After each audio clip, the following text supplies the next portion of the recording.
بالله من شرور أنفسنا ومن سيئات أعمالنا من يهده الله فلا مضل له ومن يضلل فلا هادي له وأشهد أن لا إله إلا الله وحده لا شريك له وأشهد أن محمدا عبده ورسوله أما بعد فإن خير الحديث كتاب الله وخير الهدي هدي محمد صلى الله عليه وسلم وشر الأمور محدثاتها وكل محدثة بدعة وكل بدعة ضلالة وكل ضلالة في النار. قال الله تعالى في كلامه المجيد: أعوذ بالله من الشيطان الرجيم ومن أحسن قولا ممن دعا إلى الله وعمل صالحا وقال إنني من المسلمين.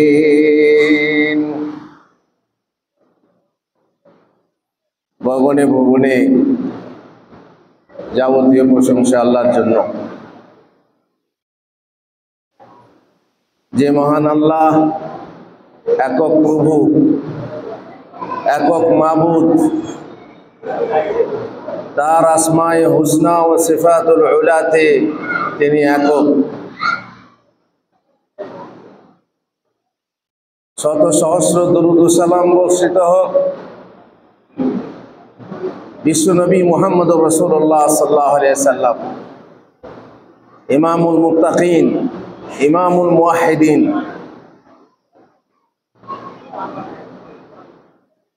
আজকের এই ইজতিমা, আজকের এই জমা হওয়া,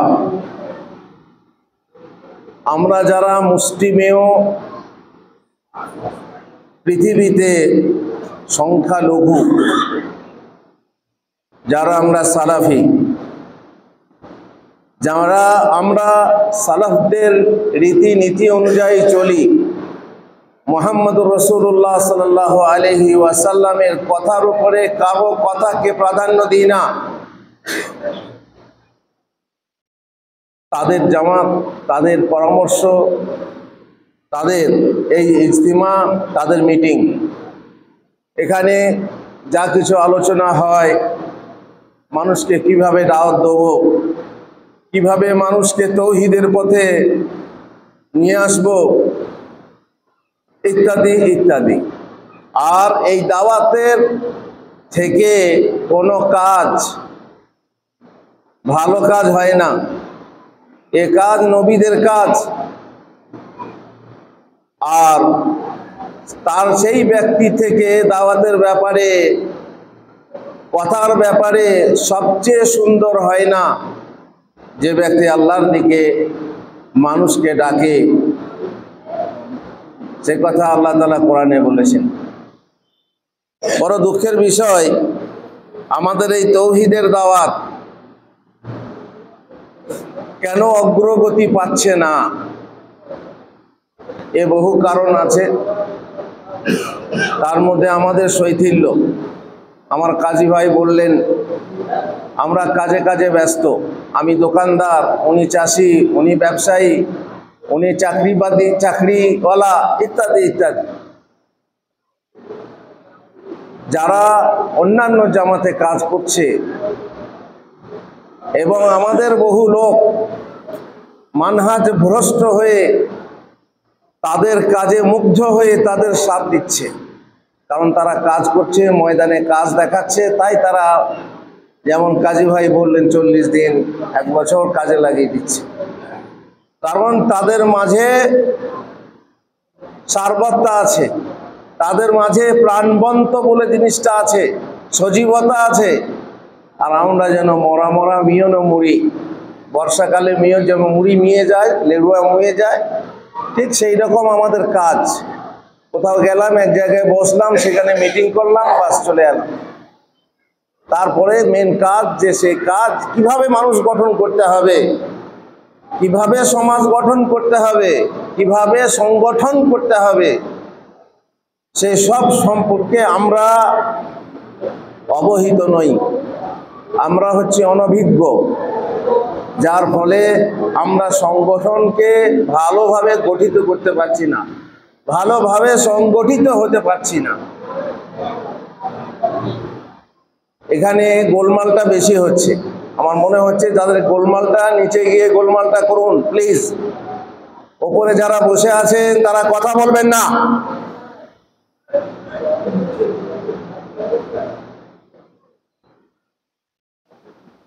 দাওয়াতের যে কাজ, সেই দাওয়াতে প্রথমত ইখলাস থাকতে হবে। সেই ইখলাস বহু মানুষের ভিতরে নেই। যারা দাওয়াতের কাজ করছেন কেউ চাপে পড়ে করছেন, আন্তরিকতার সাথে করছেন না, তাই সময় দিতে পারছেন না। সোজা কথা এটাই। 2 নম্বর, আমাদের পয়সার অভাব। ইমাম সাহেবরা আসবেন কি করে?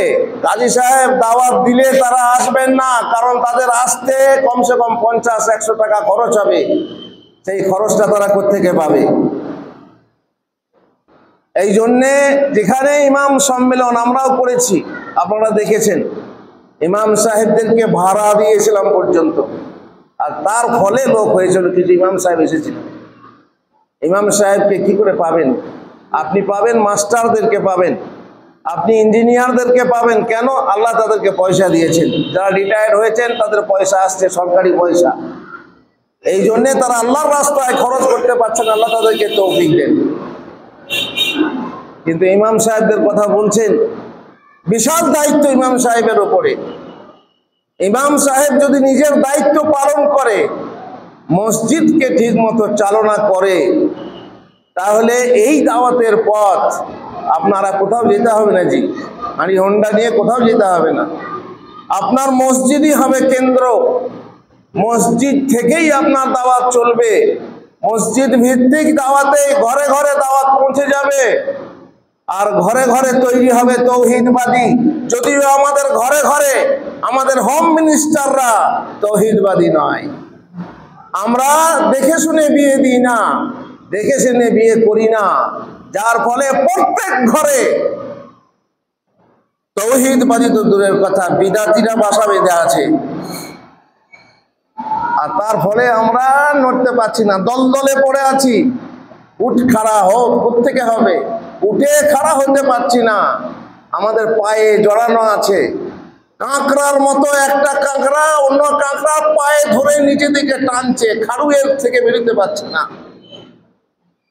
আসলে আমরা জর্জরিত, নানা সমস্যায় জর্জরিত। ফলে আমাদের এই জামাত, আমাদের এই জমিয়ত প্রাণবন্ত নয়। তারপরে আছে তো আবার বিভেদ। এরা এক দল করে, ওরা এক দল করে, ওরা নেতা নেতৃত্ব, সেই নেতৃত্বর একত্ববাদ নেই তো বুঝতেই পারছেন, সেখানেও সমস্যা আছে। যার ফলে আরে এদিকে যাব না ওইদিকে যাব, তার মানে কোনো দিকে যাব না, যা। আরো অনেক সমস্যা আছে। আমরা চলুন শুরু করি নতুন করে।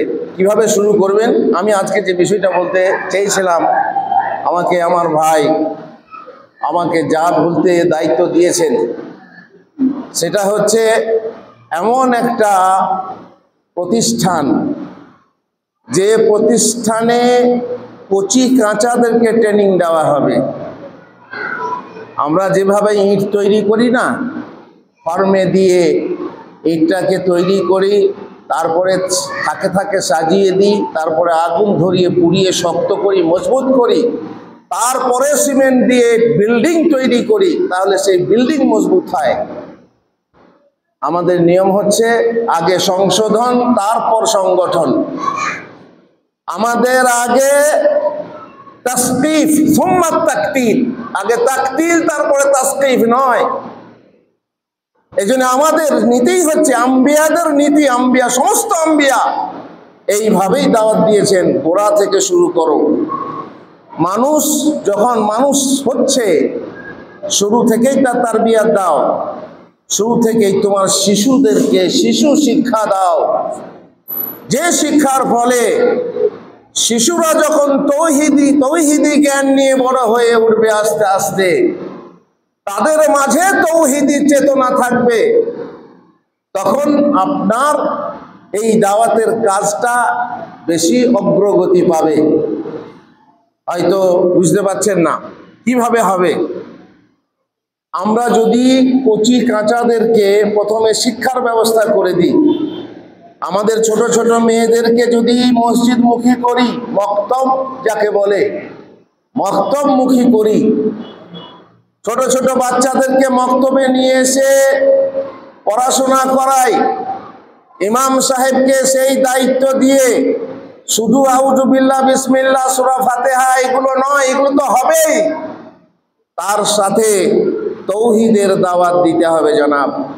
ছোট ছোট বাচ্চাদেরকে ছোট ছোট বেসিক যেগুলো প্রাথমিক পর্যায়ে তৌহিদ, আল্লাহ কোথায় আছেন, ছোট ছোট বাচ্চাদেরকে জিজ্ঞেস করেন আল্লাহ সম্পর্কে জানেন, আল্লাহ কাকে বলে, আল্লাহ কোথায় থাকেন, আল্লাহ কোথায় আছেন ইত্যাদি।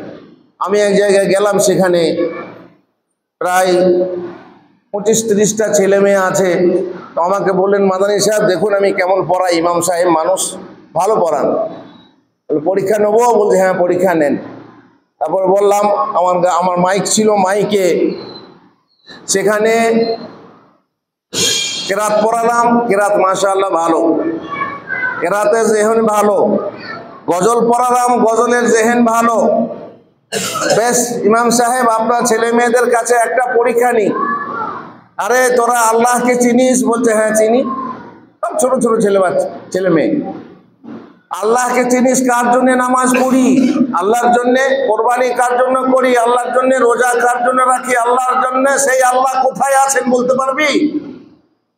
চুপ হয়ে গেছে, আর বলতে পারে না।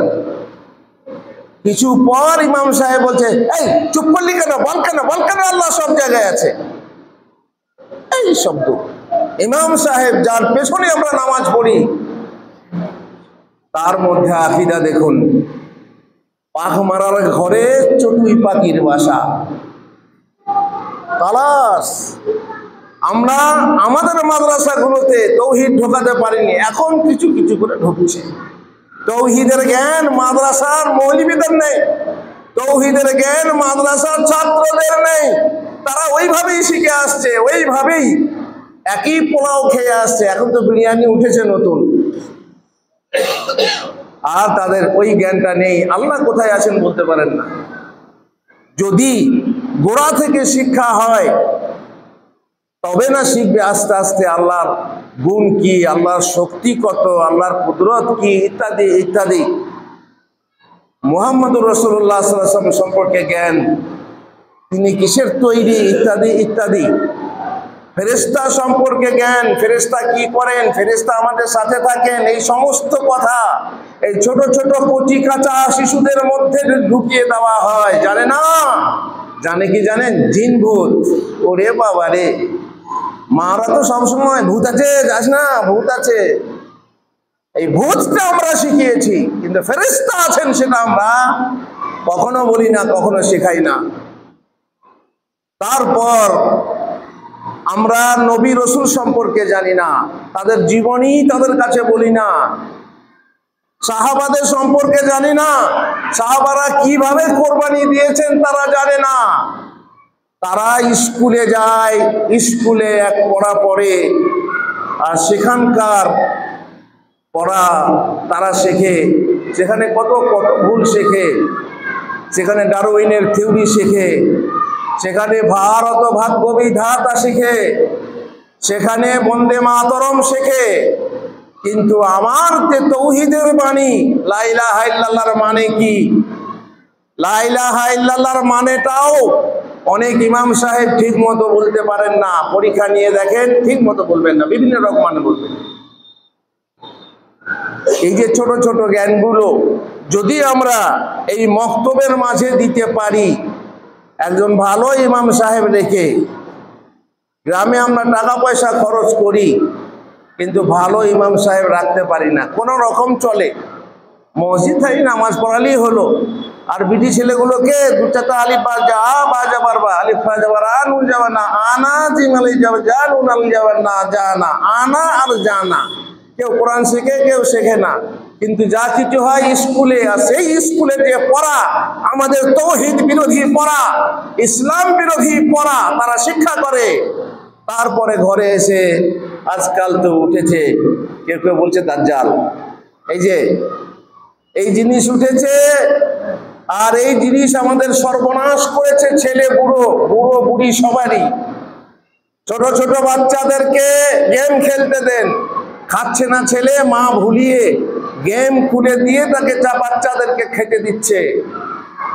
ফলে ছেলে আমার ভুলে কত খেলামো হুঁশ নেই, পেট ফুলে মোটা হয়ে গেছে, তাও চালিয়ে যাচ্ছে। কেন? সে মত্ত আছে এই মোবাইলে। মোবাইল সর্বনাশ করেছে, সর্বনাশ করেছে তার চোখের, সর্বনাশ করেছে তার ব্রেনের, সর্বনাশ করেছে তার তৌহিদি জ্ঞানের। আজকালকার ছেলেরা ফ্রি ফায়ার খেলে, আমি অবশ্য খেলিনি, জানি না, শুনেছি, দেখেছি, ইউটিউবে আছে তার ফ্রি ফায়ার গেমে তৌহিদ বিরোধী কথা আছে, তৌহিদ বিরোধী খেলা আছে। আর সেই সব গেম খেলতে আমরা আমাদের ছেলেদেরকে উদ্বুদ্ধ করি।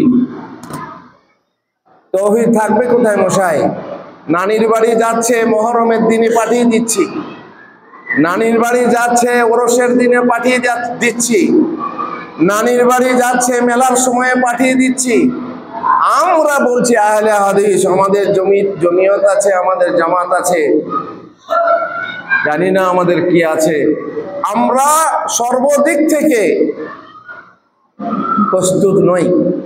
আমরা যে জামাতের কথা বলছি, বিশাল জামাত, যে জামাতের সংখ্যা হবে মুষ্টিমেয়, বিশাল ধরনের সমাবেশ হবে না, বিশাল মানুষের সংখ্যাগরিষ্ঠতা আমরা পাবো না। আমরা হচ্ছি তায়েফাতুম মিনান নাস, কিন্তু আমরাই হব কিয়ামত পর্যন্ত বিশ্ব বিজয়ী। আমরাই জয়ী হয়ে থাকবো, আল্লাহর কাছে আমরাই পছন্দনীয়, দুনিয়ার বুকে সাহায্য প্রাপ্ত, এবং কিয়ামতে ফিরকা নাজিয়া, আমরাই নাজাত পাবো।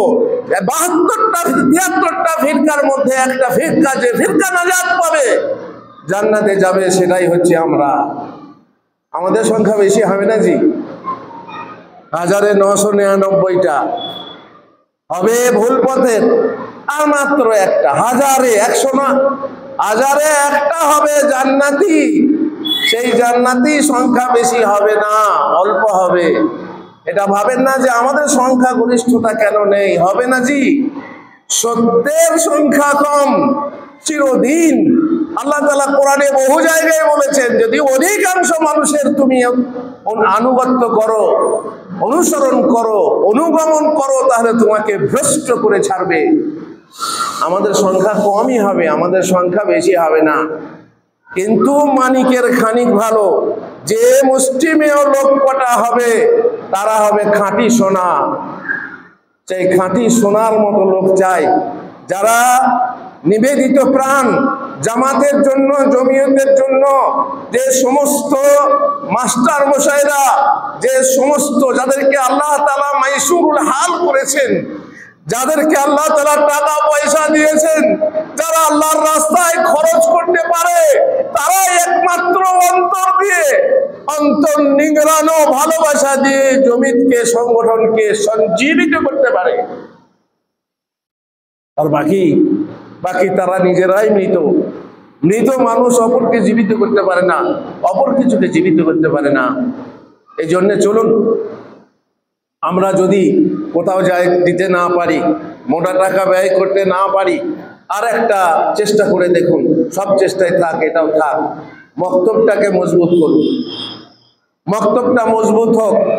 ছোট ছোট ছেলে মেয়েদেরকে কোরআন শিক্ষা দেন, বাড়িতে বাড়িতে গিয়ে বলে আসুন ইমাম সাহেব যে বাবা তোমার ছেলে আছে, তোমার মেয়ে আছে, আসরের পর পাঠিয়ে দিও, তারা এসে কোরআন শিখবে। কিন্তু শুধু কোরআন শেখালে হবে না, এটাও শেখাতে হবে যে আল্লাহ কোথায় আছেন, এবং এই সংক্রান্ত সমস্ত বিষয় শেখাতে হবে।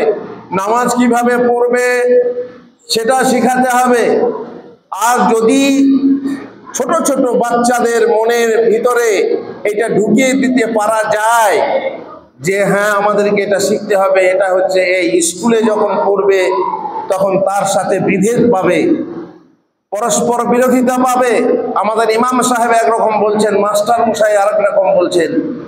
এরা যখন পাবে তখন ঘরে এসে জিজ্ঞাসা করবে, মৌলী সাহেবকে জিজ্ঞাসা করবে, তখন তাদের ভুলটাকে ভেঙে দিতে হবে যে সত্য হচ্ছে এইটা। ডারউইনের থিওরি, আরে আমরা বানরের জাত নই রে, বানর থেকে নর কেন হবে? আমরা বানরের জাত নই, যারা বানরের জাত তারা বলে আমরা বানর থেকে তৈরি হয়েছি। আমরা বানরের জাত নয়, আমরা হচ্ছি আদমের জাত, আদম সন্তান। যে আদমকে সম্মান দিয়ে আল্লাহ তাআলা নিজের হাতে সৃষ্টি করেছেন। আমাদের জাত একটাই, সেটা হচ্ছে আদমি, আমরা হচ্ছে আদম সন্তান। আমাদের আগে আমাদের কোনো প্রজাতি ছিল না, আমাদের একটাই প্রজাতি, সেটা হচ্ছে আমাদের একটাই জাতি, সেটা হচ্ছে মনুষ্য জাতি। তখন অবাক হবে, তখন মাস্টার মশাইও অবাক হবে। ডারউইনের থিওরিকে ক্যান্সেল, হ্যাঁ ডারউইনের থিওরি আগে আমরা বিশ্বাস করি না। এইভাবে সৃষ্টি তত্ত্বে বহু কিছু আছে যেটাকে আমরা বিশ্বাস করি না। সেই বিশ্বাস ভঙ্গ করতে হবে কোথায়? বাবা আপনার কাছে বাড়িতে, আর না হলে পরে ইমাম সাহেবের কাছে। এ হচ্ছে ইমাম সাহেব, বেশ ইমাম, তিনি সব সময় আগে থাকবেন, শুধু নামাজের সময় নয়, আর বাকি সময় পিছিয়ে থাকবেন। আমরা যারা জামাতের লোক ইমাম সাহেবকে ব্যবহার করি, আমরা ইমাম সাহেবের কাছে শিক্ষা না নিয়ে আমরা আমাদের মতো ইমাম সাহেবকে চালাই, ফলে ইমাম সাহেবও সাহস পান না যে তিনি জামাতকে প্রতিষ্ঠিত করবেন, তিনি জামাতকে তৈরি করবেন তৌহিদের উপরে, তৌহিদের দাওয়াতের উপরে। সেটাও তার পক্ষে সম্ভব হয়ে ওঠে না। বহু আছে, বহু কথা আছে। তাহলে আপনারা শুরু করুন এই জিনিস থেকে, মাকতাব থেকে, যে মাকতাব মাদ্রাসা দিনের আপনার দিন রাখার স্বার্থে, মুসলিমদের আইডেন্টিটি বহাল রাখার স্বার্থে, নানা জাতি নানা মত নানা পথের মাঝে বিলীয়মান ইসলামী ব্যক্তিত্বকে বাঁচিয়ে, সমাজকে বাঁচিয়ে সাম্রাজ্যবাদ ও আগ্রাসন ইত্যাদি বিজাতীয় কৃষ্টি কালচারের চাপে থেকে যে আমরা মিয়ে গেছি, আমরা চাপা পড়ে গেছি, সেটাকে প্রাণবন্ত করতে ছোট ছোট ছেলেদেরকে শিক্ষা দেওয়ার চেষ্টা করুন। দাওয়াতের একটা বড় পথ হচ্ছে মসজিদ। সেই মসজিদে যখন ছেলেরা শিক্ষা পাবে এবং বুড়োরা শিক্ষা পাবে তালিমের মাধ্যমে, প্রত্যেক দিন এশার পর তালিমের ব্যবস্থা করেন, আর আসরের পর ছেলে মেয়েদের শিক্ষার ব্যবস্থা করেন, তাহলে দেখবেন আলেম না থাকলে আলেম তৈরি করতে হবে, আলেম তৈরি করতে হবে। জামিয়াত জামাত করতে হবে ঠিকই, কিন্তু আলেম না তৈরি করলে রাস্তা পাবেন কোত্থেকে? জমিয়ত জামাতের মাধ্যমে আপনি ফতোয়া পাবেন না। জমিয়ত জামাতের মাধ্যমে রাস্তার পথ কিভাবে, কি বলে, চলার পথ আপনি পাবেন না। আলেম তৈরি করতে হবে, আর সেই আলেম তৈরি করার একটা পথ হচ্ছে মক্তব আর মসজিদ। আপনারা নিশ্চয়ই জানেন, যদি মানুষের নাক না থাকতো মানুষে গু খেত, আর সমাজে যদি আলেম না থাকতো তাহলে মানুষ আজ কি করতো নিশ্চয়ই আপনারা জানেন। সৎ পথ পেত না, ভালো মন্দ চিনত না, হালাল হারাম চিনত না, ইত্যাদি ইত্যাদি। সুতরাং এই মক্তব হচ্ছে আলেম তৈরির শুরুর কারখানা। আলেম যদি কারখানা আছে মাদ্রাসা, তার শুরু হচ্ছে প্রাথমিক হাসপাতাল যাকে বলা হয়, এই হচ্ছে মক্তব, মসজিদ ভিত্তিক মক্তব। এই মক্তবকে প্রাণবন্ত করতে হবে। রাসূলুল্লাহ সাল্লাল্লাহু আলাইহি ওয়াসাল্লাম হাদিসে বলেছেন, ইন্নাল্লাহা লা ইয়াকবিদুল ইলমা ইনতিজাআন ইয়ানতাজিউহু মিনাল ইবাদ ওয়ালাকিন ইয়াকবিদুল ইলমা বিকবদিল উলামা আও ইয়াকবিদুল ইলমা বিকবদিল উলামা হাত্তা ইযা লাম ইয়াবকা আলিমান ইত্তাখাযান নাসু রুয়াসা জুহালান ফাসুইলু ফাআফতাউ বিগাইরি ইলমিন ফাযাল্লু ওয়া আযাল্লু। জমিয়ত করেন, সংগঠন করেন, সবই ঠিক আছে। একাকী দাওয়াত দেওয়ার থেকে সংগঠিতভাবে দাওয়াত দেওয়ার বেশি শক্তি আছে, বেশি ফজিলত আছে, বেশি মর্যাদা আছে। কিন্তু যদি ইলম না থাকে আপনি দাওয়াতটা দেবেন কিসের ভিত্তিতে আপনি দাওয়াত দেবেন? আল্লাহ তাআলা ইলম তুলে নেবেন না, বরং উলামা তুলে নিয়ে ইলম তুলে নেবেন। শেষকালে লোকেরা জাহেলদেরকে ফতোয়া জিজ্ঞেস করবে, জাহেলদেরকে নেতা বানাবে, ফলে তাদের কাছে জিজ্ঞাসা করবে ফতোয়া, আর তারা তখন বিনা ইলমে ফতোয়া দেবে। ফাদাল্লু ওয়া আদাল্লু, নিজেরা ভ্রষ্ট হবে এবং মানুষকে ভ্রষ্ট করবে। পৃথিবী আবাদ রাখার ব্যবস্থা, যতদিন মসজিদ, মক্তব, মাদ্রাসা থাকবে ততদিন পৃথিবীতে মুসলমান থাকবে। আর যদি এই তিনটে জিনিসের মধ্যে আস্তে আস্তে বিলীন হতে লাগে, তাহলে মুসলমান আস্তে আস্তে বিলীন হয়ে যাবে। কিন্তু পৃথিবী যখন মুসলমান বিলীন হয়ে যাবে, তখন পৃথিবীও বিলীন হয়ে যাবে, পৃথিবী ধ্বংস হয়ে যাবে। যতদিন একটা মানুষ থাকবে লা ইলাহা ইল্লাল্লাহ জানবে, ততদিন পৃথিবী থাকবে। আর যখনই মানুষ একেবারে লা ইলাহা ইল্লাল্লাহকে মুছে দেবে, কেউ বলতে পারবে না, কেউ জানবে না, কেউ জানবে না, আর আল্লাহর ইবাদত করবে না, তখন আর পৃথিবীর দরকার নেই, তখন পৃথিবী ধ্বংস হয়ে যাবে। যেহেতু হাদিসে আছে লা তাকুমুস সাআহ হাত্তা লা ইউকালু ফিল আরদি আল্লাহ আল্লাহ, ওলামারা বলছেন লা ইলাহা ইল্লাল্লাহ। কিয়ামত ততদিন হবে না যতদিন একটা লোক থাকবে যে বলবে লা ইলাহা ইল্লাল্লাহ। এই জন্যই দরকার আছে মসজিদের, দরকার আছে মক্তবের, দরকার আছে মাদ্রাসার। আর আমাদেরকে ধ্বংস করার কথা ভাবছি যারা, তাদের কথা বলছেন, ভাবতে দেন। আমাদেরকে ধ্বংস করার আগে সে বাবুরা আগে ধ্বংস হবে। যখন কাক গাছের বকডালে বসে কা কা করে, শিয়ালের হিংসা হয়। শিয়াল বলে আল্লাহ একটা আকাশ তুলতুল বান দেয়, এ কাক কোথায় কা কা করতে পায় দেখবো। শিয়াল বলছে কাকের জন্য যে আকাশ তুলতুল বান এলে গাছটাও ডুবে যাবে, কাকও ডুবে যাবে। আরে শিয়াল পণ্ডিত, তুই কোথায় থাকবি? তুই কাকটাকে ডুবানোর চেষ্টা করছিস, আর তুই কোথায় থাকবি বল? মুসলমানদেরকে যদি ধ্বংস করতে চাস, মুসলমানদেরকে ধ্বংস করার সাথে সাথে তোরা কোথায় থাকবি? দুনিয়ায় শেষ হয়ে যাবে, আল্লাহর হাতে ফানা হয়ে যাবে, সব বাবুরা শেষ হয়ে যাবে। সুতরাং চিন্তা নেই, ইসলাম থাকবে কিয়ামত পর্যন্ত, যতদিন দুনিয়া আছে ততদিন থাকবে। আর তার জন্য আমাদেরকে রাখতে হবে মসজিদ, মক্তব, মাদ্রাসা। পাপের পথ বন্ধ করার জন্য মক্তব, মাদ্রাসা চাই। মাদ্রাসার ছাত্রদের মধ্যে অপরাধ বিরল, এটা আমরা নিশ্চিত জানি, যদিও অপরাধ আছে। আদব ও সুন্দর চরিত্র শিক্ষার জন্য মক্তব, মাদ্রাসা চাই। ইঞ্জিনিয়ারিং শিক্ষাতে, বিজ্ঞান শিক্ষাতে কোনো ভালো অভ্যেস তৈরি করার মতো, আদব শিক্ষা করার মতো কোনো জ্ঞান নেই। বরং যে জ্ঞান আদবের আছে, যে জ্ঞান সুচরিত্রতা তৈরি করার আছে, সেটা হচ্ছে কোরআন ও হাদিসে। রাসূলুল্লাহ সাল্লাল্লাহু আলাইহি ওয়াসাল্লাম কানা খুলুকুহুল কোরআন, সব থেকে শ্রেষ্ঠ চরিত্রবান ব্যক্তি, সৃষ্টির সেরা নবী মুহাম্মদ রাসূলুল্লাহ সাল্লাল্লাহু আলাইহি ওয়াসাল্লাম, তার চরিত্র ছিল কোরআন। কোরআন যদি শিক্ষা না হয়, হাদিস যদি শিক্ষা না হয়, তাহলে সুন্দর চরিত্রের শিক্ষা এই পৃথিবী থেকে মুছে যাবে। মাদ্রাসার মাধ্যমে মহান আল্লাহ কোরআনের হেফাজত করবেন, আর নবীর সুন্নাত হেফাজত করবেন। সেই হেফাজত যতদিন থাকবে, শেষকালে কিয়ামতের আগে আপনি কোরআন খুলে দেখবেন কোরআনের পাতা সাদা পড়ে আছে, আয়াত আর নেই, সেদিনও আসছে। সুতরাং মক্তব, মাদ্রাসার জীবন বাঁচায়। মাদ্রাসাকে আপনার পথই হচ্ছে ইমাম সাহেব এমনভাবে পড়াবেন মক্তবের ছাত্র ছাত্রীকে যে তাদেরই মাঝে একটা উৎসুক তৈরি হবে, তাদের মাঝে একটা আশা তৈরি হবে, তাদের মাঝেই একটা মানে কি বলে উদ্বুদ্ধ হবে যে আমি মাদ্রাসায় যাব, মাদ্রাসায় পড়ব। কারণ মাদ্রাসা, আমার কথা বলি, আমি প্রথমেই মক্তবে পড়ে মাদ্রাসার পড়ার পথ দেখেছিলাম। সেখানে মক্তবে পড়তে পড়তে আমাকে এক মাস্টার মশাই এলে এসে বলছেন, যারা ছেলে ভালো কোরআন পড়ছে মাদ্রাসায় পড়বে না। আমি তখন মাদ্রাসা জানিই না। মাস্টার মশাই এলে এসে বলছেন, মাস্টার মশাই যে ছেলে পড়বে না, কার ছেলে? তো বলছে অমুকের ছেলে, জানি না, বলে দেখবো।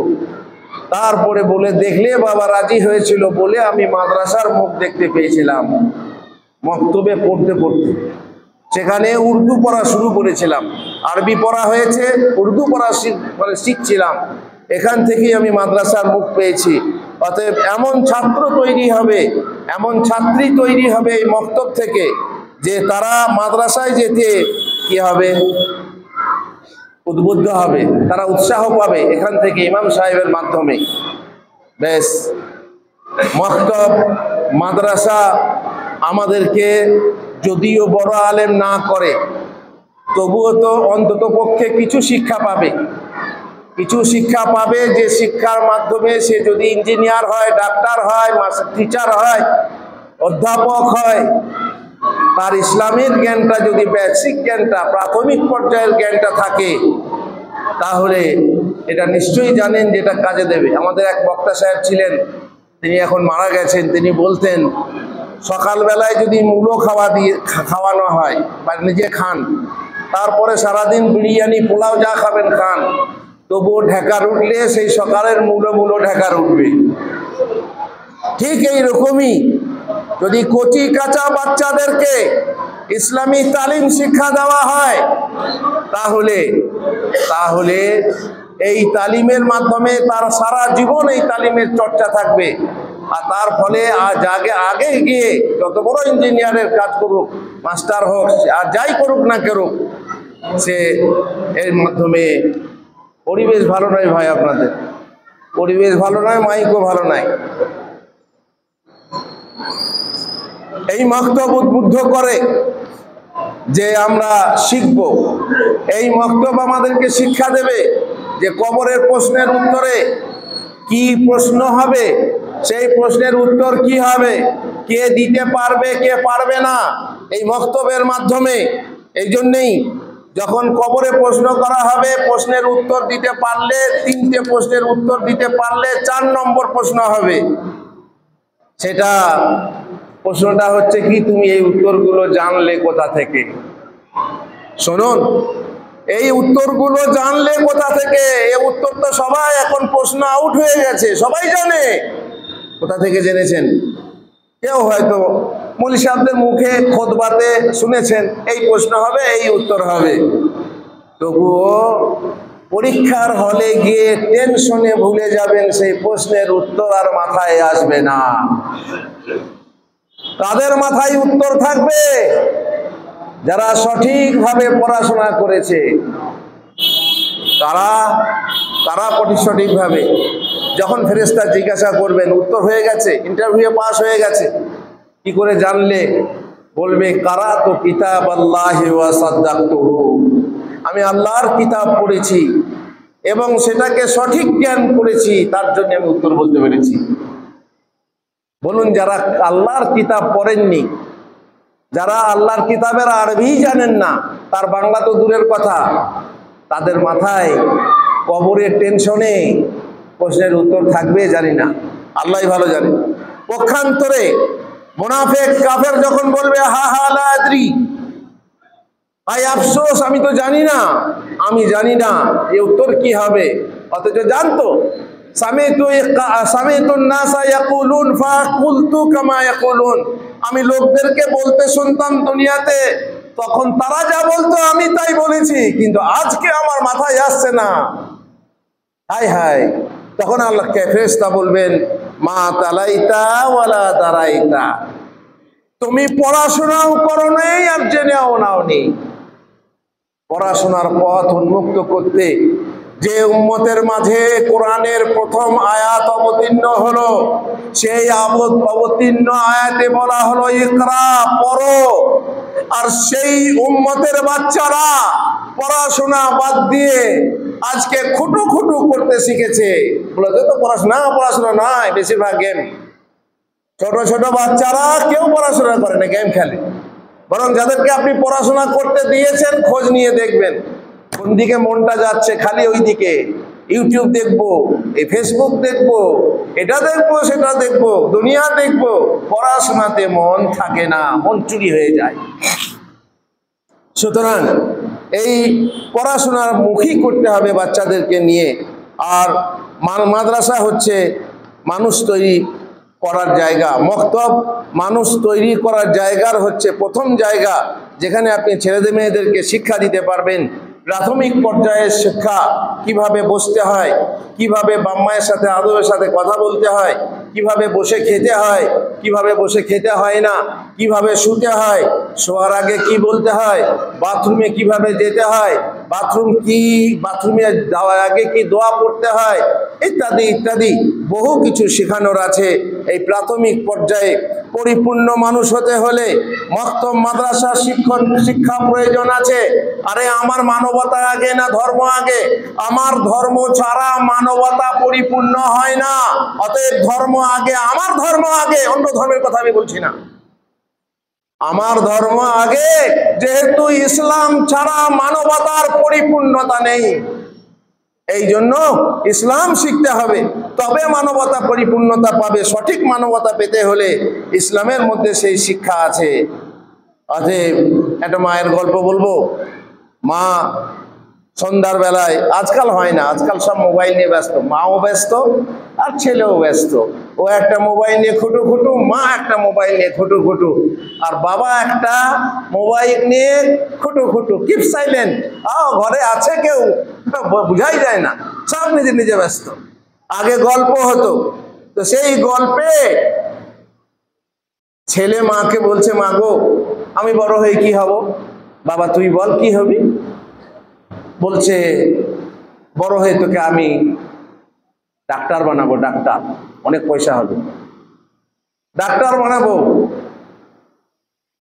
ছেলে বলছে, তাহলে আমি ডাক্তার হব? মা বলছে, না তোকে ডাক্তার বানাবো না, তো বল কি হবি?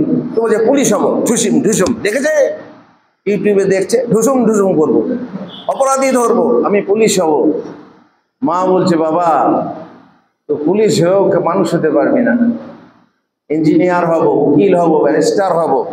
ওই যে এক বাচ্চার কথাতে একজন কবি লিখেছেন, বাবার ইচ্ছে ইঞ্জিনিয়ার, মায়ের ইচ্ছে ডাক্তারি, দাদুর ইচ্ছে উকিল হব, নানুর ইচ্ছে মাস্টারি, ইচ্ছেগুলি কেমন যেন ভেবেই আমি কেউ তো আমায় বলল না গো খোকা মানুষ হোক। শেষকালে মা বলছেন, বাবারে এসব কিছু হওয়ার আগে তোকে মুসলিম হতে হবে, মুসলিম হওয়ার পরে ইঞ্জিনিয়ার তো মানুষ, মুসলিম হলেই তুই মানুষ হবি। মুসলিম হওয়ার পরে যদি তুই অধ্যাপক হস, মুসলিম হওয়ার পরে যদি তুই ডাক্তার হস, তাহলে ডাক্তারে চিটিংবাজি করবি না, ডাক্তারে ভেজাল ওষুধ দিবি না, ডাক্তারে ফালতু, আর ডাক্তার হয়ে প্লাম্বার হবি না, ইত্যাদি ইত্যাদি। পুলিশ হলে ঘুষ খাবি না। আগে মুসলিম হও, মানুষের মতো মানুষ হও, আর মানুষের মতো মানুষ মানেই হচ্ছে মুসলিম। এই মায়ের পরামর্শ ছিল ছেলের জন্য, বাবা আগে তুই মানুষ হও, আর মানুষ হতে যাও, মক্তবে পাঠাও, মক্তবে আস্তে আস্তে পাঠাও, সে কোরআন পড়তে শিখুক। আর মৌলী সাহেবের কাছে আখলাক বলবেন, সব মৌলী সাহেব তো সমান নাই জি, না হ্যাঁ ঠিক আছে, সেটা মানতেই হবে। প্রত্যেক কুলের কুলাঙ্গার তো আছেই, প্রত্যেক কুলের কুলাঙ্গার আছে। তো আমাদের আলেমদের মাঝেও কুআলেম আছে, ওলামা সু আছে, তেমনি ইমাম সাহেবদের মাঝে আইম্মায়ে সু আছে, যে ছেলেদেরকে শিক্ষা দেওয়ার বাদ দিয়ে ছেলেদেরকে ভুল পথে চালাতে আছে। কিন্তু সেটা আপনাকে চোখ কান খোলা রাখতে হবে, যে আমার ছেলে মেয়ে পরীক্ষা নেন বাড়িতে, যে আরে আজকে মৌলী সাহেব কি শিখালো, আপনি পরীক্ষা নেবেন এবং সেই পথটাকে ওই যে বলে ব্যাড টাচিং আর গুড টাচিং, মেয়েরা পড়তে আসে, ব্যাড টাচিং আর গুড টাচিং এর ব্যাপারে অনেকের অভিযোগ থাকে। সেটাও আপনার দায়িত্ব, যে মৌলী সাহেবের কাছে যে আমার মেয়েটা পড়তে যাচ্ছে তার কোনো অসুবিধা হচ্ছে কিনা, টাচিং এর কোনো সমস্যা আছে কিনা, টাচ করতে দিতে পারবি না, তাকে শেখাতে হবে, বাড়িতে শিখিয়ে পাঠাতে হবে যে তুই সেখানে গিয়ে কিভাবে থাকবি, তোর গায়ে যেন কেউ হাত না দেয়, ইত্যাদি ইত্যাদি। সুতরাং জেনারেল যারা পড়ছেন মাদ্রাসায়, তারা পড়ান না। মাদ্রাসায় যারা সভাপতি সেক্রেটারি, তারা মাদ্রাসায় ছেলে দেন না। শিক্ষকরা মাদ্রাসার শিক্ষকরাই নিজের ছেলে মাদ্রাসায় পড়ান না, কারণ মাদ্রাসায় ভবিষ্যৎ নেই। আমাদের আজ দুনিয়া এসে গেছে আগে। কি করে পাবেন আপনি জামাত জমিয়ত করতে? আপনি পাবেন কি করে? আমাদেরকে দুনিয়া যে আগে থেকে টাকা টাকা টাকা আগে থেকে হাত দিচ্ছে, মরণের আগে পর্যন্ত টাকার পেয়াস আর মরে না। সুতরাং পাবেন কোথায়? ওই যে মাদ্রাসায় ভবিষ্যৎ নেই, তখন মাদ্রাসায় পড়লে, পড়াশোনা করলে, আলেম হলে, হাফেজ হলে টাকা আসবে না। অচল অচল অধম যারা, তারাই মাদ্রাসায় যাচ্ছে। যা তুই পড়বে না, যা তুই মাদ্রাসায় যা, কোনো রকম করে খাবি। এই জন্য বোকা হাবা গোবা চলে যায় মাদ্রাসায়, আর আমরা মাদ্রাসায় খুঁজি ভালো আলেম হবে। এই শহরে, এই শহর থেকে একজন ব্যক্তি আলেম ওলামাদেরকে তুচ্ছ করেছিল এবং বলেছিল এরা খালি মানে তারা তাদের নাদুস নুদুস চেহারা নিয়ে খোদবা দেয় আর আমাদের হিংসা হয়। এখান থেকেই শিক্ষিত হয়ে সে আলেমদেরকে তুচ্ছ করেছিল। পাবি কোথায়? জাকির নাইকের মতো সবাই কি হতে পারে? জাকির নাইকের সমপর্যায়ে যারা মুসলমান আছে তারা কি সব সমপর্যায়ে ডাক্তাররা কি জাকির নাইক হতে পেরেছে? আরে এটা একটা প্রতিভা, এটা একটা আল্লাহর খাস দান, এইটা শিক্ষার মধ্যে আসে না। আব্দুল হামিদ এতগুলো বই লিখেছে, হাফেজ সাহেব বলছিলেন এতগুলো বই লিখেছে। আরে এটা একটা খাস দান, সবাই ওইটুকু পড়লেই। আমি স্কুলে মাত্র ক্লাস 8 পর্যন্ত পড়েছি, ক্লাস 8, তারপরে মাদ্রাসায় গেছি। তারপরেও আমার বাংলা পড়াশোনা, বাংলা শুনে, বাংলা লেখা দেখে অনেকে ভাবে যে আমি অনেক উচ্চ শিক্ষিত। না না না না, এগুলো হচ্ছে আল্লাহর খাস দান, এগুলো দেখলে হবে না, স্বাভাবিকভাবে যেটা আছে সেটা দেখো। সুতরাং ছেলেদের, আমরা ছেলেরা যারা যাদের গবেট মার্কা তাদেরকে মাদ্রাসায় পাঠাচ্ছি, আর সেখানে আমরা ভালো আলেম, বড় আলেম, জাকির নাইকের মতো আলেম, জাকির নাইকের মতো মানে কি বলে প্রতিভাবান যে আমরা পাবো, সেটা আশা করলে হবে না। মাদ্রাসা কারখানা, সোনা তৈরি করার কারখানা। সেখানে টন টন মাটি কাটার পর শেষকালে কয়েক আউন্স সোনা পাওয়া যায়। সবাই যারা মাদ্রাসায় পড়ে তারাই আলেম হবে বা বড় আলেম হবে তা নয়। তবুও দুজনকে পাওয়ার জন্য 200 জন আমাকে পড়াতে হবে। ওই দুজনেরই মাঝে বাগান লাগিয়েছি, দেখার মতো ফুল সব হয় না। बड़ी मुश्किल से होता है चमन में दीदा हवर पैदा। दर्शनीय ফুল খুব মুশকিলে দেখা যায়, বছরে একটা কি দুটো, এটাকে সবাই হবে তা হবে না। সুতরাং পড়াতে হবে। যদিও প্রতিভাবান না হতে পারে, প্রতিভাবান না হতে পারে, তবুও সামান্য তার যদি জ্ঞান চর্চা থাকে, তবুও সে কমসে কম নৈতিকতা তার বহাল থাকবে, সুচরিত্রতাও বহাল থাকবে। সে খারাপ পথে যাবে না, অপরাধের পথে যাবে না, নোংরামির পথে যাবে না, ইত্যাদি ইত্যাদি। সুতরাং ভাইরা আমার, ছেলে মেয়েদেরকে মাদ্রাসা বা কি বলে আপনার মক্তবমুখী করুন।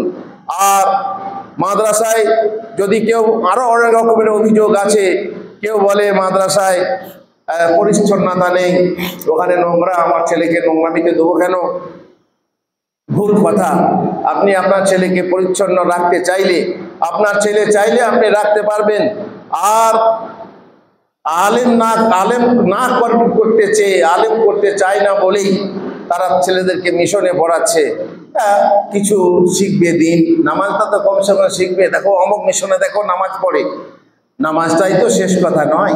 নামাজ বড় ইবাদত মানি, কিন্তু নামাজটাই তো শেষ কথা নয়। আর এছাড়া যা আরো কিছু শিখতে হবে। তালাবুল ইলমি ফারিদাতুন আলা কুল্লি মুসলিম, প্রত্যেক মুসলমানের জন্য ইলম শিক্ষা করা ফরজ। কিসের? নামাজ শিক্ষা নাকি শুধু রোজা শিক্ষা? ইসলাম শিক্ষা ফরজ। ইসলামের বহু কিছু শেখার আছে, নীতি নৈতিকতা বহুত কিছু আছে, সব কিছু শিখতে হবে। এই যত যা দরকার আছে তোমার জীবনে শিখতে হবে কমসে কম, তাহলে তোমার কি হবে? সে ইলম শিক্ষার ফরজটা আদায় হবে। কিন্তু সমস্যা হচ্ছে আমরা ওটা দেখি না। আমাদের আসলে আমাদের কি বলে, যা বলি আমার বলে না, যাতে মাতাল তালে ঠিক, যাতে মাতাল তালে ঠিক। আমার সাথে তালটা আছে, টাকা কোথায় হবে? ছেলে কোনো রকম নামাজ রোজা করবে আর টাকা উপার্জন করতে পারবে, ছেলেকে আমরা সেইখানেই পড়াবো। যেখানে ভবিষ্যৎ নষ্ট হবে ছেলেকে নষ্ট করব না।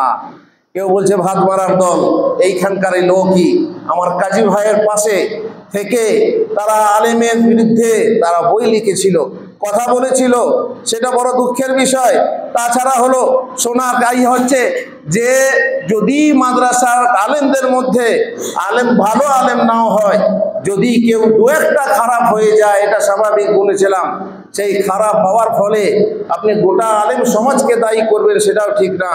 মাদ্রাসাতে সন্ত্রাসী তৈরি হয়, হতে পারে দু একজন সন্ত্রাসী মাদ্রাসা থেকে হতে পারে, কিন্তু আপনি খেয়াল করে দেখবেন অধিকাংশ সন্ত্রাসী মাদ্রাসা পড়ুয়া নয়, তারা অন্য জায়গায় পড়েছে, অন্য শিক্ষায় শিক্ষিত উদ্বুদ্ধ হয়ে তারা সন্ত্রাসী হয়েছে, জিহাদি হয়েছে। আর যারা জেহাদের মানে জানে না, জেহাদের শর্তাবলী জানে না, কিভাবে জেহাদ করতে হয় জানে না, বাস মনে আপনার আবেগ এসেছে, আবেগের বসে সে চলে গেছে জিহাদ করতে। মাদ্রাসা হলো মৌলবাদীদের একটা ব্যবসা, পেট চালাবার বুদ্ধি, জাকাত খাওয়ার বুদ্ধি ইত্যাদি ইত্যাদি, তারা নানা রকম অভিযোগ করে মাদ্রাসায় পড়াতে চায় না। এইভাবে মাদ্রাসা মক্তব পড়ে পড়িয়ে লাভ কি? লোকেরা চাঁদে যাচ্ছে, চাঁদে যাচ্ছে, লোকেরা অনেক অগ্রসর হচ্ছে, বিশ্ব যখন এগিয়ে চলেছে, তখনও আমরা বসে বিবি তালাকের ফতোয়া খুঁজেছি ফেকা বা হাদিস চষে। তো আমরা কি করবো? ফেকা হাদিস চষে না চষে তালাকের ফতোয়া বাদ দিয়ে আমরা বসে থাকবো? কবি অনেকে চাঁদে গেছে, তো আপনি গেলেন না কেন? ওটা তো আমার কাজ নয় চাঁদে যাওয়া, আমার কাজ হচ্ছে কবিতা লেখা। তাহলে আমরা আলেম হয়ে চাঁদে যাব, লোকে যাচ্ছে, তো আমরা কি করব? একজন এসে বোখারি পড়াচ্ছে, মাদ্রাসায় বোখারি পড়াচ্ছেন এক মৌলী সাহেব, একজন এসে দাঁড়িয়ে বলছে, মৌলী সাহেব এইসব ভণ্ডামি করে লাভ কি? বোখারি ফোখারি পড়িয়ে কোনো লাভ? মরণের পর যদি দেখেন এসব কিছুই না, খালি মাটি হয়ে গেছেন, কোনো জীবনই নেই, তাহলে আপনার কি হবে? এত সব তো বরবাদ যাবে, এত জামাত জমিয়ত মসজিদ মাকতাব এসব করে লাভ কি? তো বলছে, দেখুন মশাই, আপনি ঠিক বলেছেন, মাস্টার মশাই হোক আর যাই হোক, তো আপনি ঠিকই বলেছেন।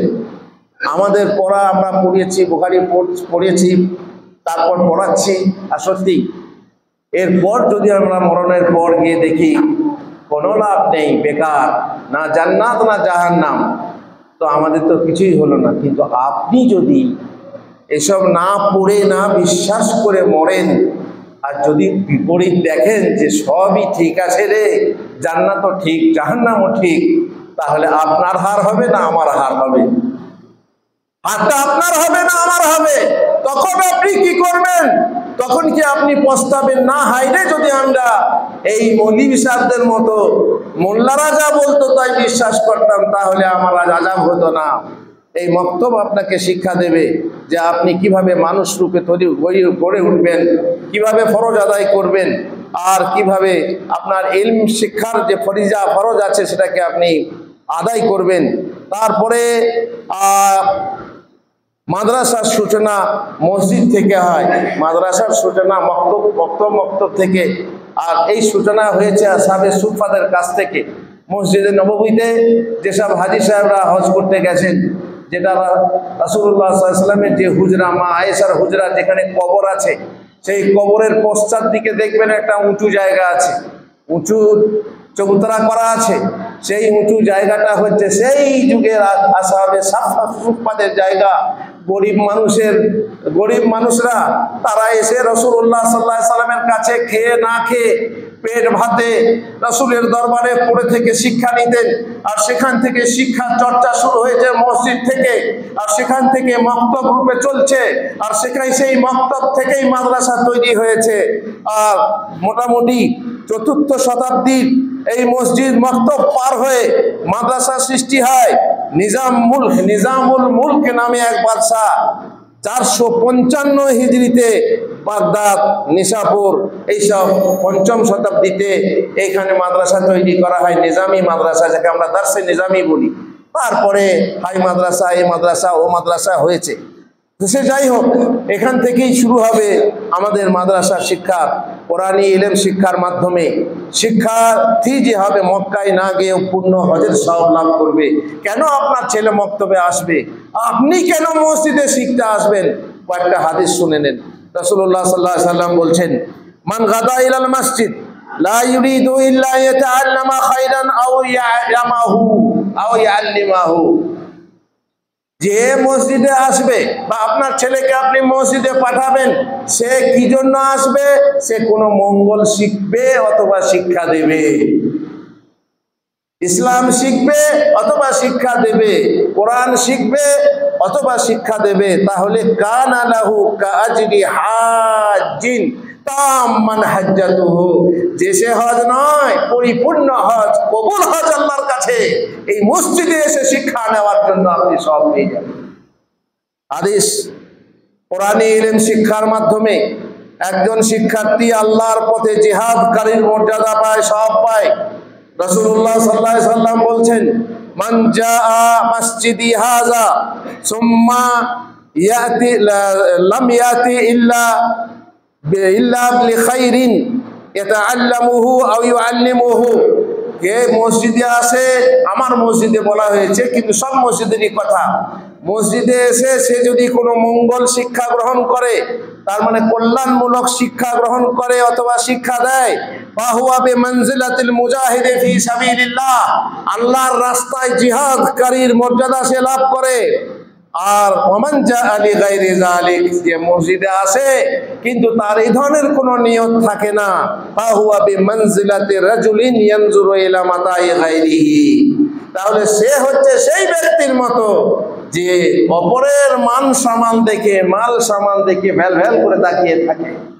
দেখছো কি ভ্যাল ভ্যাল, যার সর্ষে তার তেল, তুমি তাকিয়ে দেখছো ও বেচারি মেহনত করেছে মসজিদে এসে এইগুলো, যেমন পুরস্কার পায়, কেউ তিরস্কার পায়, তুমি কিছুই করনি, শিখনি, শিক্ষা দাওনি, তুমি পাবে না। কোরআনী ইলম শিক্ষার শিক্ষার্থী অভিশপ্ত নয়।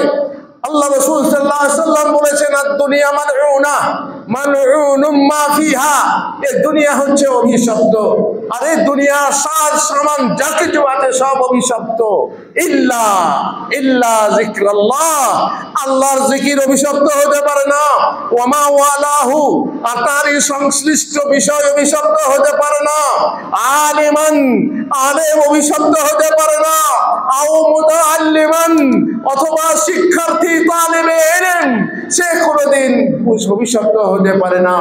অভিশপ্ত হওয়া থেকে বাঁচায় যদি আপনি শিখতে আসেন অথবা আপনার ছেলে মেয়েকে আপনার মক্তবে পাঠান, মসজিদে পাঠান শিক্ষা নেওয়ার জন্য। এ হলো আপনার ছেলে মেয়েকে শিক্ষা দেওয়ার, একদম থেকে বলছে এটাকে বড় দাওয়াত, তৌহিদি দাওয়াত, এখান থেকে শুরু করুন। ছেলে মেয়েকে তৌহিদবাদী বানান। এমন ছেলে তৈরি হবে যখন আপনি বাপ হয়ে, আপনি মা হয়ে আপনার ছেলে মেয়েকে আপনার মায়ের বাড়ি পাঠাবেন, যারে ওখানে মহরম হচ্ছে, মহরম দেখে আসগা, তখন আপনার ওই ছোট ছেলে ছোট মেয়ে বলবে, না মা, ওয়া দেখতে হয় না, যেতে হয় না, আমি যাব না। আপনার থেকে বেশি জ্ঞান হবে ছোট ছোট বাচ্চাদের, যারা মা বাপের বিরোধিতা করবে ঘরে গিয়ে। আমার মনে আছে, আমি যখন মেয়ে পড়াতাম, আমি যখন ইমামতি করেছিলাম, তখন মেয়েদেরকে শিখিয়েছিলাম কিভাবে বসে ভাত খেতে হয়। বাড়িতে গিয়ে সে তার বাবাকে বলছে, বাবা এইভাবে বসে ভাত খেতে হয় না। আমাকে নামাজ পড়তে এসে বলছে, মৌলী সাহেব আপনি কি শেখাচ্ছেন, আমাদেরকে ঘরে গিয়ে শিখিয়ে দিচ্ছে যে কিভাবে বসতে হবে। হ্যাঁ, এইভাবেই তো হয়। ছোট ছোট বাচ্চারা, তাদের মন হচ্ছে উদার, তাদের ব্রেন হচ্ছে ফ্রেশ, আপনি যা দেবেন তাই ক্যাচ করবে। এমন ভাবে আপনি যখন যা আঁকবেন তাই অঙ্কিত হবে। বাকি আমাদের মতো বুড়োদের মাথা ইংগেজ হয়ে গেছে, বুড়োদের মাথা চট করে গ্রহণ করবে না, তারা হক চট করে গ্রহণ করবে না, তারা সুন্দর চট করে গ্রহণ করবে না, কারণ মন হয়ে গেছে অনুদার। সেখানে তাদের মনের ভিতরে এমন পলি পড়ে গেছে, এমন ভাবে পলি পড়ে গেছে যে সেখানে কারেন্টও চলবে না, এমন অবস্থা হয়ে গেছে। সুতরাং ছোট ছোট বাচ্চাদেরকে আপনি শিক্ষা দেন, আর শিক্ষা দিতে আপনি মসজিদে পাঠান, আপনার কোনো ক্ষতি হবে না। যদি আপনি কোনো কাজের ক্ষতি করে দোকান বন্ধ করে বসে আছেন, উনি নিজের স্কুল থেকে ছুটি নিয়েছেন, আর এই দিনে রবিবার হয়, বলে রবিবার কেন, আমাদের তো শুক্রবার, তো রবিবার কেন? জি, বলছি খ্রিস্টানদের ছুটির দিন রবিবার। বলে আমাদের যে খ্রিস্টানদের ছুটির দিন, স্কুলে ছুটি, তার জন্য আমাদের ইজতিমা, জমিয়ত, জামাত সব রবিবার এই জন্যই হয়। তাহলে ছুটির দিন তারা খোঁজে বলি, তারা উপস্থিত হতে পারে বলে এখানে আসে। সুতরাং আপনি যদি আপনার ছেলেকে কাজ কামাই করে, কোনো একটা কাজ কামাই করে, হয় সকালে না হয় বিকালে যদি মসজিদে পাঠান, মক্তবে পাঠান আর শিক্ষা গ্রহণ করে, তাহলে আপনার মাঝে বরকত হবে। কিভাবে বরকত হবে? রাসূলুল্লাহ সাল্লাল্লাহু আলাইহি ওয়াসাল্লামের জামানায় দুই ভাই ছিল। দুই ভাইয়ের মধ্যে এক ভাই শিল্পের কাজ করত, আর একটা ভাই তাকে সেই কাজে সহযোগিতা করত না। ওই ভাই এসে রাসূলের দরবারে অভিযোগ জানালো যে ইয়া রাসূলুল্লাহ, আমি শিল্পের কাজ করি, আমাদের রুজি রুটি এখান থেকেই হয়, আমার ভাই আমাকে কাজে সহযোগিতা করে না, আপনার দরবারে এসে বসে থাকে। ওই যে বলে না ধর্মের সাপ, বলে ধর্মের সাপ, ধর্মের জায়গায় গিয়ে বসে থাকলে ধর্মের সার হয় না রে, সাপ টুকরি নিচে সে ইলম চর্চা করছে, সেখানে গিয়ে কিছু শিখছে। তখন রাসূলুল্লাহ সাল্লাল্লাহু আলাইহি ওয়াসাল্লাম বললেন, তুমি ওকে কিছু বলো না, লাআল্লাকা তুরযাকু বিহি, সম্ভবত ও এখানে এসে ইলম চর্চা করছে বলে এই ওসিলায় তুমি খেতে পাচ্ছ, তুমি রুজি পাচ্ছ। সুতরাং আপনার ছেলেকে মাদ্রাসায় দেন, মক্তব দেন, সময় নষ্ট করেন, তাতে আপনার কাজে বরকত হবে। ডাক্তার সাহেব, আপনার ডাক্তারিতে বরকত হবে। উপার্জনকারী, তোমার উপার্জনে বরকত হবে। ব্যবসায়ী, তোমার ব্যবসাতে বরকত হবে। চাষি, তোমার চাষে বরকত হবে। তোমার ছেলেকে তুমি কাজে লাগাও, দিনের কাজে লাগাও এবং মাদ্রাসায় পাঠাও, ইলম চর্চার কাজে পাঠাও, তাহলে তোমার কাজে সব কাজে বরকত হবে। যদি এটা না পারো, তাহলে তুমি জমিয়াত করে কি করবে? তুমি গোড়াতে পানি দিলে না, গোড়াতে চাষ করলে না, কচি খাঁচা গাছকে তুমি দেখলে না, এবার বড় গাছ দেখতে চাইছো। যেমন এক শ্রেণীর মানুষ আছে যারা বলে আগে সংগঠন তারপরে সংশোধন। আরে কাঠ বা ইট তৈরি করে দেওয়ার পরে পোড়াবি, বাড়ি তৈরি করার পরে পোড়াবার আগেই তো বাড়ি করাবো, ঘর তো পড়ে যাবে, হবে না, ওইভাবে হয় না। আগে ইসলামী হুকুমত কায়েম করার পরে সবাইকে মুসলমান বানাবো, এটা হয় না। আগে মানুষ তৈরি করো, মানুষরা তৈরি হয়ে যাওয়ার পরে তারা নিজেরাই বলবে আমরা ইসলামী হুকুমত চাই। এ নয় যে তুমি ভোটের মাধ্যমে আসবে, যেন তেন প্রকারণ চেয়ারে এসে বসে তুমি ছড়ি ঘুরিয়ে বলে দেবে তোমাদেরকে এই করতে হবে সেই করতে হবে। অসম্ভব, হবে না। তোমার ধরে দড়ি ধরে মারবো টান, রাজা হবে খান খান। একটা টান মারলেই পরবর্তীতে আর কোনো উপায় নেই, কয়েক মাসের ভিতরেই তার গদি পড়ে যাবে। এইভাবে হয় না। তৈরি করুন, কচি কাঁচা থেকে তৈরি করুন, তাদেরকে বক্তব্যে পাঠিয়ে, মাদ্রাসায় পাঠিয়ে শক্ত বানান, তাহলে ইনশাআল্লাহ। আর একটা কথা বলি, যারা অভিভাবক অভিভাবিকা আছেন, বাবা এবং মা, ছেলেদেরকে উৎসাহিত করতে হবে। উৎসাহ, লেখাপড়া উৎসাহের উপরে অনেকটা নির্ভরশীল। একটা পত্রিকায় প্রতিযোগিতা বেরিয়েছিল, সেখানে প্রশ্ন ছিল যে আমাদের লেখাপড়া, বাচ্চাদের লেখাপড়া কিসের উপরে নির্ভরশীল। অনেকে অনেক কিছু লিখেছিল, পরিবেশ, সুন্দর পরিবেশ, টাকা পয়সা, অমক তমক তমক। কিন্তু ফার্স্ট হয়েছিল সেই লোকটা, যে লোকটা লিখেছিল উৎসাহ দান। তোমার ছেলেকে উৎসাহ দাও, তোমার মেয়েকে উৎসাহ দাও। যদি মাদ্রাসায় পড়তে যায় তাকে উৎসাহিত করো। আর না হয় যদি আমার মতো হয় যে মাদ্রাসায় পড়ছিস রে কি করবি, এ তো তোকে মসজিদে ঝাড়ু দিয়ে খেতে হবে, লোকের লাঠি খেতে হবে। আর বিয়ের সময়ে যখন ক্ষীর খাওয়াতো, আমিও একবার ক্ষীর খাওয়াতে গেছি। এখন তো ক্ষীর খাওয়ার বলা হচ্ছে যে বিজাতীয় প্রথা, জায়েজ না, কিন্তু চলছে, মানে না। মুরব্বী গাড়িতে বাইরে বসে থাকে, আর মেয়েরা আমকালে ডোম রাজা, আর বিয়েকালে মেয়ে রাজা। মেয়ে রাজা ঘরের ভিতরে করছে, করুক, ক্ষীর খাওয়াচ্ছে। আমি উপরে ছিলাম পাল্লায়, ছোট ছিলাম, মাদ্রাসায় পড়ুয়া ছাত্র ছিলাম, ক্ষীর খাওয়াচ্ছি। এমন সময় একজন উপহাসের পাত্রী, যাদের সঙ্গে রহস্য করা যায়, উপহাস ঠাট্টা করা যায়, ভাবি মাথায় ডালি দিয়ে বলছো, গো তাল বিলুম গো, মুষ্টি চাল আদায় করতে এসেছে, চাল দাও। বলুন তো কি হবে মনটা কত ছোট হলো অতগুলো মেয়ের মাঝে। সেখানে তো ছেলে থাকে না, মেয়ে ছেলে। আমি যে ছোট বাচ্চা, আমার মাথায় ডালি দিয়ে বলছে কেন মাদ্রাসাগুলো থেকে মুষ্টির চাল আদায় করতে। আহা, এই ছোট ছোট বাচ্চাদেরকে ঘরে ঘরে পাঠিয়ে দেওয়া। আমি যে মাদ্রাসায় পড়েছি, আমি প্রথম দিনে ঝোলা হাতে করে কেঁদেছি, চোখ পানি পড়েছে যে কিভাবে আমি দরজায় গিয়ে ভিক্ষা করবো, যাতে মানুষ ভিখারি বিদ্যার জন্য বলে যে এই শিক্ষা শিখতে এসে ভিক্ষা করে খেতে হয়, ভিক্ষা করে পড়তে হয়। তার জন্য আমাকে এইভাবে ঠাট্টা করলো যে আমি মাদ্রাসায় পড়ছি, উৎসাহিত করবে তা না, এক আত্মীয় বলছে পড়ে কি করবি রে, ক টাকা ইনকাম করবি? আমরা পড়ে তোমাদের জানাজা পড়বো। জানাজা পড়ার লোক কি আর নাই নাকি? তার মানে শিক্ষাটাকেই তারা ঠিক মনে করে না। উৎসাহ প্রদান করুন, ছেলেকে শিক্ষা দেন। ছেলেকে আলেম যদি তৈরি করতে চান, একটা টার্গেট তৈরি করুন। বাবা তোকে মদিনা যেতে হবে রে, দেখ অমুক মদিনা গেছে, অমুক মদিনা গেছে, এইভাবে টার্গেট তৈরি করুন। ছেলেকে উৎসাহিত দেন, তুই পারবি, তোর বুদ্ধি আছে ভালো, তুই কি সুন্দর কোরআন পড়ছিস।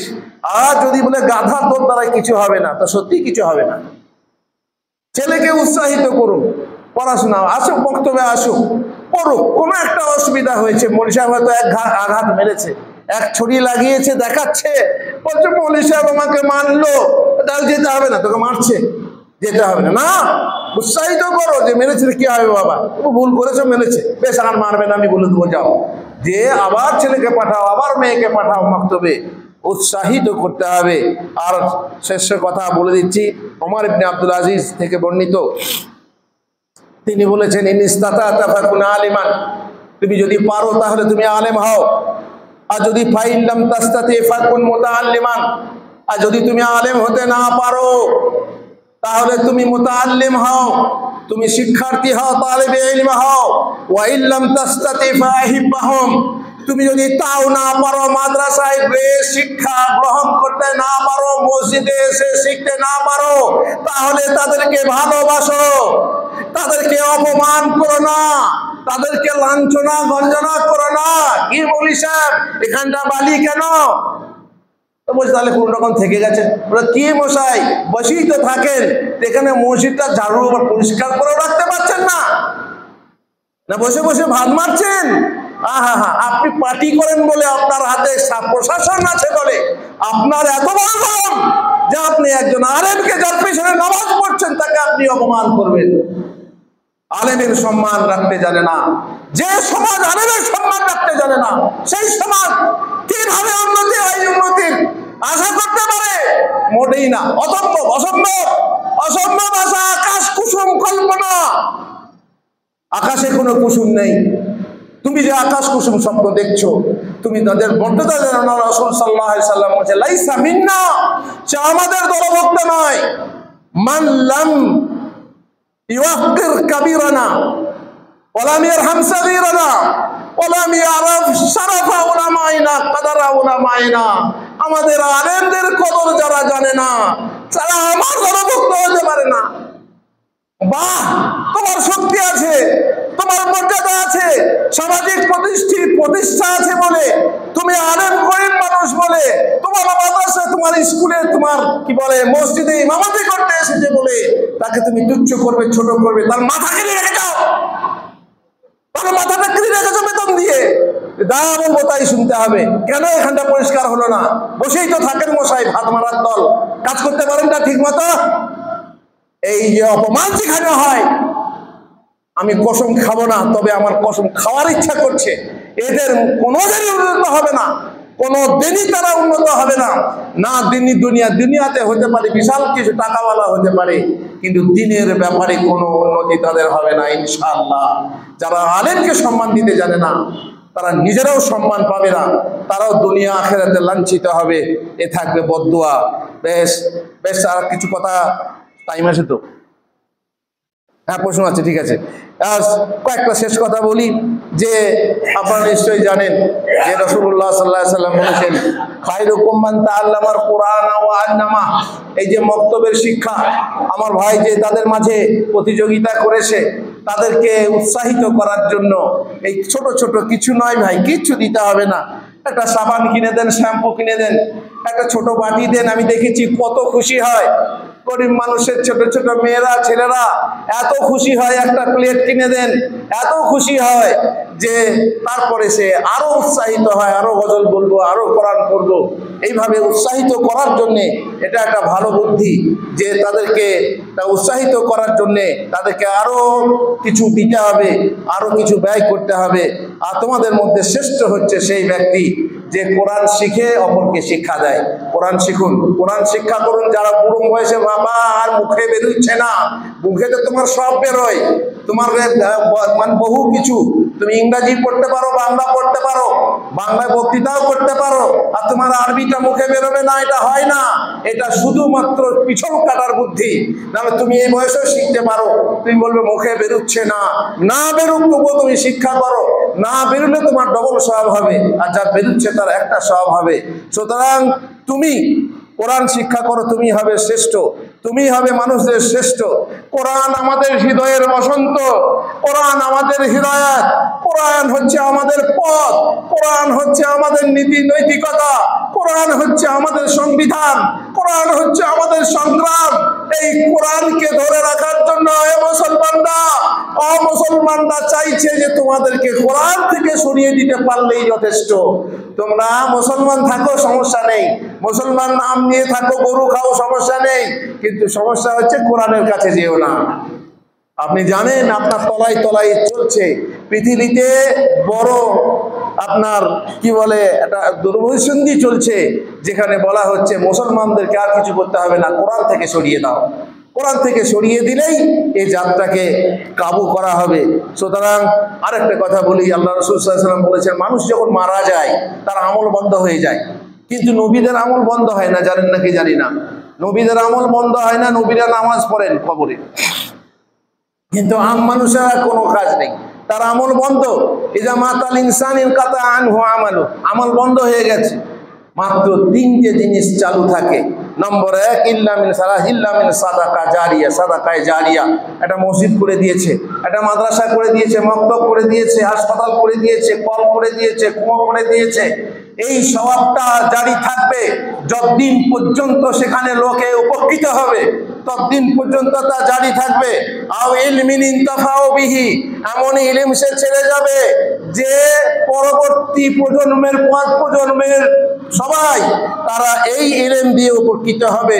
একটা বই ছেপেছো, বই লিখতে হবে না, তুমি একটা বই ছেপে দাও, যে লিখেছে সে পাবে, যে ছেপেছে সেও পাবে। যতদিন বইটা থাকবে মানুষ হিদায়াত পাবে, তোমারও একটা স্বভাব হবে। আর ওয়ালাদিন সালিহিন ইয়াদউ লাহু, একটা নেক সন্তান ছেড়ে যাও, যে ছেলে তোমার জন্য দোয়া করবে কবরে, রব্বির হামহুমা কামা রাব্বায়ানি সাগীরা বলে দোয়া করবে। এরকম সন্তান ছেড়ে যাও। সন্তান যদি ছেড়ে যেতে পারো, তাহলে আমাকে মক্তবে মাঝে পড়াতে হবে, ছেলেদেরকে, ছেলে মেয়েদেরকে পড়াতে হবে, যাতে করে তারা দোয়াটা শিখে, মা বাবার জন্য দোয়া করে। কবরে থাকলে, কবরে যখন থাকবে, যখন একটা জান্নাতের স্তরে থাকবে, তখন তার থেকে ভালো স্তরে একদিন যাবে। তখন ফেরেশতাকে জিজ্ঞেস করবে সেই মানুষ যে হ্যাঁ গো ফেরেশতা, আজকে যেন আরো উন্নত আমি পেয়েছি, এক ক্লাস থেকে আর আবার ক্লাসে উঠে এলাম, এটা কিসের জন্য হলো? তখন ফেরেশতা বলবেন আপনার ছেলে বা তোমার ছেলে তোমার জন্য আজকে ক্ষমা প্রার্থনা করেছে, তার জন্য তুমি আজকে জান্নাতের উচ্চ স্তরে গেছো। ছেলে, এই ছেলে এবং মেয়ে তোমাকে উঁচু জায়গায় নিয়ে যেতে পারে। এই ছেলে মেয়ে তোমাকে জান্নাত জাহান্নাম সবকিছুই করাতে পারে। ছেলেকে মানুষের মতো মানুষ করো, আর মানুষের মতো মানুষ হবে সেই যে পরিপূর্ণ মুসলিম হবে এবং আলেম হবে, আর ভালো ভালো আলেম হবে, পরহেজগার আলেম হবে, আমলদার আমল হবে, দায়ী আমল হবে। তাহলে তোমার সেই আশা পূর্ণ হবে। আমাদের এই মক্তবের আশা পূর্ণ হোক। আমাদের মা বোনেদেরকে বলছি, মা বোনেরা আছে তো নাকি? মা বোনেদেরকে বলছি, মায়েরা আমার, তোমরা তোমাদের ছোট ছোট ছেলে মেয়েদেরকে মুক্তমুখী করো। আসরের নামাজের সময়ে, আসরের নামাজের পর পড়ানো হয়, কখন পড়ানো হয়? আসরের নামাজের সময় আজান হলেই তাদেরকে একটু জামা পরিয়ে দাও, তাদেরকে একটু কাপড় পরিয়ে দাও। আর ছোট ছোট মেয়েদেরকে এখন থেকেই মাথার পর্দা ব্যবহার করতে শেখাও, আর তাদেরকে মক্তবে পাঠিয়ে দাও যেন কোরআন শিক্ষা করে। তুমি শিখেছো বা না শিখেছো, তোমার হয়ে তোমার মেয়ে শিখবে, তোমার ছেলে শিক্ষা করবে, আর তার জন্য তোমার মর্যাদা বৃদ্ধি হবে। এই ছেলেদেরকে মক্তবমুখী করো। হয়তোবা আল্লাহ তাআলা এই মক্তবের মাধ্যমে মাদ্রাসায় পাঠাবে, হয়তোবা সেই মাদ্রাসায় মাদ্রাসার মাধ্যমে মদিনায় পাঠাবে, তোমার বুক বড় হবে, তোমার মুখ উজ্জ্বল হবে, তুমি তোমার কিয়ামতের দিনে তুমি এমন হল্লা পাবে, এমন পোশাক পাবে যে অসংখ্য মানুষের মাঝে তুমি গর্ব করবে। তোমার সন্তানের জন্য সেই সন্তানকে তুমি উঁচু করো। তোমার এখন থেকে বাবাদেরকেও বলছি, আপনারাও সুযোগ করে দেন, ছেলেদেরকে উৎসাহিত করুন যাতে করে মক্তবে পড়তে আসে। মক্তবে ইমাম সাহেবকেও বলছি, আপনি একটু কষ্ট করেন, আল্লাহর ওয়াস্তে কষ্ট করেন, যতই আপনাকে খাটতে হয়। এসার পরে এখানে ব্যবস্থা আছে, বড়দেরকেও পড়ানো হয়। বড় হলেও সে তো সেই প্রথম শিক্ষা কোরআন শিখবে, তখন সেও হবে সেই তাই। অতএব সেও শিখতে আসুক। বড় হয়েও যখন আপনি কোরআন শিখতে জানেন না, কোরআন পড়তে জানেন না, তখন এসার পরে এসে আপনি ইমাম সাহেবের কাছে কোরআন শিক্ষা করুন। ইনশাআল্লাহ আপনি কোরআন পড়তে পারলে আপনি একটা একটা করে গোটা কোরআন খতম করতে পারবেন, আপনারও অনেক সওয়াব হবে। একটা হরফ যদি আপনি পাঠ করেন, একটা হরফের বিনিময়ে আপনাকে 10টা নেকি দেওয়া হবে। একটা হরফ, আলিফ লাম মিম, কতগুলো নেকি হয়ে গেল? 30টা নেকি হয়ে গেল। এই কোরআন যদি শিখতে পারেন, কোরআন শিখে যখন আপনি আউযু বিল্লাহি মিনাশ শাইতানির রাজিম বিসমিল্লাহির রহমানির রহিম আলিফ লাম মিম পড়লে একবারে 30টা নেকি হয়ে গেল। এরপর সূরা বাকারা পড়ো, আরো পড়ো, যত পড়বে তত তোমার নেকি হবে। বলবো অত নেকি কি হবে? হ্যাঁ, কি হবে বুঝবে কিয়ামতের দিনে। এখন তো বোঝো না, এখন পিয়াস লাগেনি। যেদিনে পিয়াস লাগে, যেদিনে পিয়াস লাগবে সেই দিনে বুঝবে পানির কি মূল্য। তখন মনে হবে হায় রে, আরো বেশি করে পানি কেন সাথে আনিনি। তখন মনে হবে হায় রে, আরো বেশি কেন নেকি সাথে আনিনি। অতএব নেকি করুন, আর আপনার ছেলে মায়ের মাধ্যমে আপনার মর্যাদা বর্ধন করুন। আল্লাহ আমাদেরকে তৌফিক দেন। এই হচ্ছে একটা দাওয়াতের পথ, যে দাওয়াতের পথ থেকে বহু মানুষ গাফেল হয়ে আছে। তারা মনে করছে খালি বড় বড় মানুষদেরকে নিয়ে সংগঠন করলেই সব ঠিক হয়ে যাবে। না গোলাম হোসেন, নিজে থেকে শুরু করো, আর গোড়া থেকে মজবুত করো, আর গোড়া থেকে উপর পর্যন্ত মজবুত করো, তাহলে তোমার সংগঠন বড়, আর তাহলে তোমার আরো কিছু সংগঠন হবে। আর না হয়তো বুঝতেই পারছো, ডিগবাজি মারবে। যত বিল্ডিং করবে কাঁচা কাঁচা ইট দিয়ে, পাকাপোক্ত হবে না, তখন বিল্ডিং আপনি মুখ পড়ে যাবে হুড়মুড়িয়ে। আল্লাহ আমাদেরকে তৌফিক দেন। আল্লাহুম্মা আমিন। আল্লাহ গো, যা কিছু শুনলাম তাকে আমল করার তৌফিক দান করো। আল্লাহুম্মা আমিন। এবার দেখি